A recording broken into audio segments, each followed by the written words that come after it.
हरे Krishna television देखने वाले सौभाग्यशाली भाग्यशाली भक्तों, आज ये प्रश्न आया है कि जहां हम काम करते हैं वहां कैसी संस्कृति होनी चाहिए, कैसा एटमॉस्फेयर होना चाहिए। अब जहां हम काम करते हैं वहां कैसा एटमॉस्फेयर होना चाहिए। अब हम आपसे पूछें कि आपके घर में कैसा एटमॉस्फेयर है, परिवार में कैसा एटमॉस्फेयर है।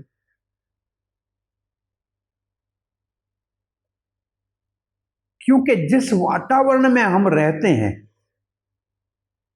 जिस माहौल में हम रहते हैं, जिस एटमॉस्फेयर में हम रहते हैं, एनवायरनमेंट में हम रहते हैं, उसका प्रभाव हमारी चेतना पे ऊपर, हमारी कॉन्शियस के ऊपर, निष्ठ के ऊपर, हमारे कार्य शैली के ऊपर पड़ती है बहुत। जहां का वातावरण सहयोगी है, कोऑपरेटिव है, रेस्पेक्टफुल है, सहयोगी है, आदरपूर्वक है, सम्मान युक्त है, और जो नए हैं उनके प्रति दया का भाव है कि उनको सिखाएं, समान है, उनके साथ मैत्री का भाव है कि ये हमारे सहयोगी हैं, हमारे मित्र हैं, हमारे सहायक हैं, और जो हमारे से वरिष्ठ हैं, हमसे ऊपर है, उनके प्रति आदर का भाव हो। ये है वैदिक संस्कृति के सह कार्य वालों के साथ व्यवहार में अपने से छोटे, अपने से नीचे के प्रति आदर भाव, अपने नीचे के प्रति दया भाव, उनको ऊपर उठाना, सिखाना, प्रशंसा करके आगे बढ़ाना, उत्साह बढ़ाना, अपने समान के जो है उनके साथ मैत्री करके उनका सहयोग करना और उनके साथ प्रेम का आदान प्रदान करना और एक दूसरे के काम में सहायता करना, और अपने से बड़े के प्रति आदर का भाव रखना और उसकी सहायता और सेवा करके उसके आदेश का पालन करके उसको प्रसन्न करना। ये है हेल्दी एटमॉस्फेयर, ये है स्वस्थ संस्कृति। और अस्वस्थ संस्कृति क्या है? जो आधुनिक संस्कृति क्या है? अपने के नीचे को दबाना है, इससे नौकरी करानी है, इससे सेवा करानी है, अरे नहीं करेगा तो ऐसे करेंगे, अपने वाले बराबर वाले से ईर्ष्या करनी है, उसको नीचे गिराना है, और बड़े की निंदा करनी है और उसको नीचे गिराना है। ये है बहुत दूषित अनहेल्दी एटमॉस्फेयर। अनहेल्दी एटमॉस्फेयर में रहेंगे तो असुरक्षित अपने आप को समझेंगे, अपने काम में आपको सुरक्षित नहीं, और जहां सुरक्षा नहीं वहां संतुष्टि नहीं, और जहां संतुष्टि नहीं वहां सुख नहीं, और जहां सुख नहीं वहां काम भार लगेगा और उस काम करने से आदमी उगता जाएगा और थक जाएगा।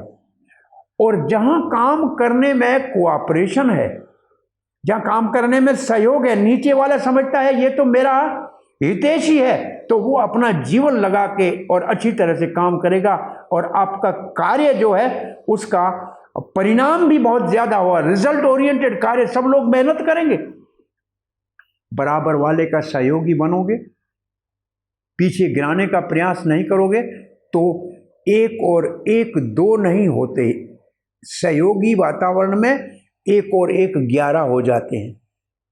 एक के पास में एक खड़ा हो जाओ तो 11 हो जाएंगे, दोनों मिल के काम करोगे तो 11 हो जाओगे, दो नहीं हो जाओगे।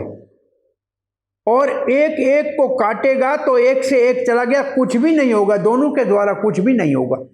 और अपने बड़े के प्रति अगर आदर हो तो वो बड़ा, क्योंकि उसमें हाथ में, उसके हाथ में है आपका प्रमोशन भी, और आपकी कार्य, जो आप कार्य करते हैं उसकी, आपकी जो रिपोर्ट बनाएगा, जिसको कहते हैं कॉन्फिडेंशियल रिपोर्ट बनाएगा, वो सब उसके हाथ में। वो देखेगा कि ये तो बड़ा आदरपूर्वक हमारे साथ व्यवहार करता है, तो आपके जीवन को सुधार देगा। तो जो जो जो कृष्ण भावना अमृत संघ के ये हरे कृष्णा टेलीविज़न है, तो हम आपको जो सलाह दे रहे हैं आपके सहकार्य के वातावरण की, वो है वैदिक वास्तविक सलाह, जिसको कहा है अपने, जिसमें कहा है अपने से छोटों के ऊपर दया करके उनको उंगली से पकड़ के आगे चलाना सिखाओ, बराबर वालों से मैत्री करो, सहयोग करो, सहानुभूति रखो और अपने बड़ों का आदर करो और उनकी आज्ञा का पालन करो। तो फिर एक ऐसा सहयोगी वातावरण होगा जिसमें कंपटीशन नहीं होगी, जिसमें प्रतिद्वंदता नहीं होगी, और प्रतिद्वंदता और कंपटीशन नहीं होगी और सहयोग होगा, तो कार्य सफल होगा, कार्य ज़्यादा प्रोडक्टिव होगा, और आपका कार्य भार नहीं लगेगा, कार्य आपको थकाएगा नहीं। एक दूसरे का उत्साह बढ़ाओ, एक दूसरे के हितैषी बनो। हम आपको बताएं कि ये आप जहाँ काम कर रहे हैं, अगर ऐसा वातावरण होगा तो आपकी एक बहुत बड़ी फैमिली बन जाएगी, और ऐसी बड़ी फैमिली आपके बहुत काम आएगी। ऑफिस तो अपनी जगह पे है कार्य करने के लिए, परंतु एक व्यक्ति, अगर अच्छे व्यक्ति का, हम आपको बहुत पुरानी हमारी एक पढ़ी सुनी कथा है कि एक अच्छा सा मैनेजर था, और रोज जब जाता था, जो दरवाजे के ऊपर चौकीदार होता था ना, सिक्योरिटी, उससे रोज बात करके जाता था, उससे पूछता था कैसे हो, तुम्हारा परिवार ठीक है, तुम्हारा स्वास्थ्य ठीक है। और वो फैक्ट्री में कोल्ड स्टोरेज की फैक्ट्री, अंदर बड़े बड़े कोल्ड स्टोरेज थे, और रोज वो ऐसे पूछ के जाता था। एक दिन वो कोल्ड स्टोरेज के अंदर चला गया, कोल्ड स्टोरेज बाहर से बंद हो गया, उसको खोलना अंदर से खुलता नहीं है, केवल बाहर से खुल सकता है। अब वो अंदर, उसकी ऐसी स्थिति थी कि बाहर से खुलेगा नहीं, कोल्ड स्टोरेज में है, वो तो टेम्परेचर कम होगा, उसका तो मरना निश्चित है। रात हो गई, सब लोग चले गए। ये चौकीदार कहता है कि रोज हमारे साहब आते हैं, मेरे से मिल के जाते हैं, वैसे तो फैक्ट्री है, हजारों लोग जाते हैं, लेकिन वो व्यक्तिगत से इतना उसका व्यवहार अच्छा था कि उसको याद आया कि आज हमसे पूछा नहीं साहब ने, गए कहा साहब, क्यों नहीं गए। वो अंदर गया, साहब की ऑफिस को देखा, ऑफिस में नहीं है। अब वो ढूंढता हुआ कोल्ड स्टोरेज की तरफ ऐसे ही चला गया, उसने देखा बाहर से कोल्ड स्टोरेज को खोला, जबकि उसका ये काम नहीं था, लेकिन उसको आश्चर्य लगा कि गए नहीं है साहब, आखिर गया हुआ क्या। खोला तो अंदर देखा वो ऑलमोस्ट मूर्छित हो चुका था। उसको उठाया, अपना गर्म कपड़े से ढका, गर्म उसको दूध गर्म करके पिलाया। जब उसको सचेत हुआ तो उसने देखा, रे मेरी जान इसने बचा दी।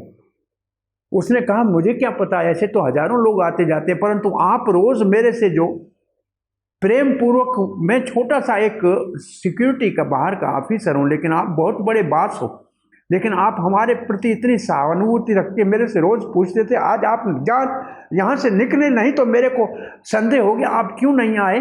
तो मैं अंदर ढूंढने चला गया, और मुझे संदेह लगा कि ये कहीं कोल्ड स्टोरेज बाहर से ताला नहीं है, क्या है, तो मैं इसको खोला, आपको अंदर ऐसी हालत में पाया। तो आप देखिए, जहाँ ऐसा वातावरण हो, इस तरीके से जहाँ व्यवहार हो, कोई संकट हो तो कैसे संकट का निवारण हो जाता है। एक व्यक्ति काम करने वाला आज आपका ऑफिस में नहीं आया, तो आपको एकदम पूछना चाहिए क्यों नहीं आया, क्या हो गया। अरे जैसे घर में कोई बीमार हो गया है, तो उसको पता भी नहीं लगता है, वो अच्छा आपका व्यवहार होगा तो वो आपके सहयोग के लिए आके देखेगा कि आपकी कोई आदमी नहीं है, तो अस्पताल में रोटी भी पहुंचा के आएगा। हमने आंखों से देखा हुआ है, ऐसे अच्छे माहौल में भक्त जहाँ साथ रहते हैं, हमारी कांग्रीगेशन बड़ी होती है, जहाँ एक माता पिता हैं, दो, एक बच्चा है, एक पिता काम करने जाता है, माता घर में भोजन बनाती है, बच्चा बीमार होकर अस्पताल है, माँ उसके पास बैठी है, अब रोटी कौन बनाए? और काम करने वाला काम बंद करेगा तो खाएगा कहाँ से? अब सब समाज के अंदर जहाँ वो साथ काम करने वाले, उन्होंने मीटिंग की कि सुबह को ड्यूटी किसकी है, शाम की किसकी ड्यूटी है। जिसकी सुबह की ड्यूटी नहीं है वो सुबह घर से प्रसाद बना के उसके अस्पताल में दे के आए, जिसकी शाम की ड्यूटी है और नहीं है वो शाम के रात का प्रसाद दे के आए। 7 दिन के अंदर उसको पता नहीं लगा कि मेरे बच्चे को प्रसाद कहाँ से आता था, भोजन कहाँ से आता था, कौन ले आता था, कौन ले जाता था। तो ये अच्छा वातावरण अगर काम का बनाओगे तो केवल काम और तनख्वाह तक की बात नहीं है, वेतन तक की बात नहीं है। आपके जीवन में बहुत से मुश्किल समय में ये लोग आपके सहयोगी होंगे, ये आपका बहुत बड़ा परिवार बनेगा। और कृष्ण भावना अमृत संघ का मुख्य उद्देश्य है एक बहुत बड़ा परिवार बनाना। और भगवान हमारे एकमात्र पिता है और हम सब उसके बालक हैं। और हम चाहे कोई बड़ा है कोई छोटा है, एक दूसरे से प्रेम पूर्वक सहानुभूति से रहे, कोऑपरेटिव जीवन बनाएं। कॉम्पिटेटिव बनाने से एक दूसरे को हानि पहुंचाएंगे, स्वयं भी कभी सुखी नहीं होंगे। हरे कृष्णा, आपके लिए शुभकामनाएं। ऐसे ही और भक्तिमय कार्यक्रमों के लिए देखिए हरे कृष्णा टेलीविजन, और इसे प्राप्त करने के लिए आप अपने केबल अथवा DTH ऑपरेटर से संपर्क करें तथा और अधिक जानकारी के लिए आज ही डायल करें 7666 839 839।